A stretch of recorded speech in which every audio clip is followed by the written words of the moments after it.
IIC பெங்களூர்ல 3 புதுசா வந்து பார்த்தீங்கன்னா, பிடெக் புரோகிராம் இன்ட்ரோடியூஸ் பண்ணியிருக்காங்க இந்த வருஷம். ஜேஇஇ அட்வான்ஸ் மார்க் மூலியமா ஜோசா கவுன்சிலிங்ல நீங்க இந்த புரோகிராம்ஸ நீங்க செலக்ட் பண்ணிக்கலாம். ஒண்ணு வந்து பார்த்தீங்கன்னா, மெட்டீரியல் சயன்ஸ் அண்ட் இன்ஜினியரிங். இது வந்து உங்களுக்கு semiconductors, EV batteries, nano tech ரிலேட்டடா இருக்கக்கூடிய கோர்ஸ் இது. தென் வந்து பார்த்தீங்கன்னா, மெக்கானிக்ஸ் அண்ட் கம்ப்யூட்டிங் இருக்கு.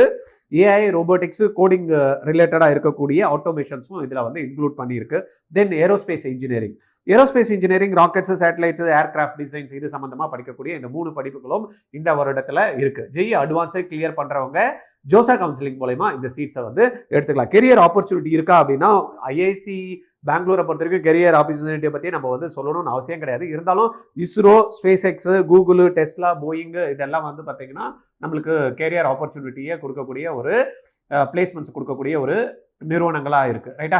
இமிடியேட்டா நீங்க அப்ளை பண்ணியிருந்தீங்கன்னா இந்த வருஷம் ஜோசா கவுன்சிலிங்ல பார்ட்டிசிபேட் பண்ணி இந்த சீட்ஸை நீங்க எடுத்துக்கலாம். மேற்கொண்டு ஏதாவது தகவல் வேணும்னா 9176552121 ஆர்ஜிஆர் அகாடமிக்கு நீங்க எப்ப வேணாலும் கால் பண்ணலாம்.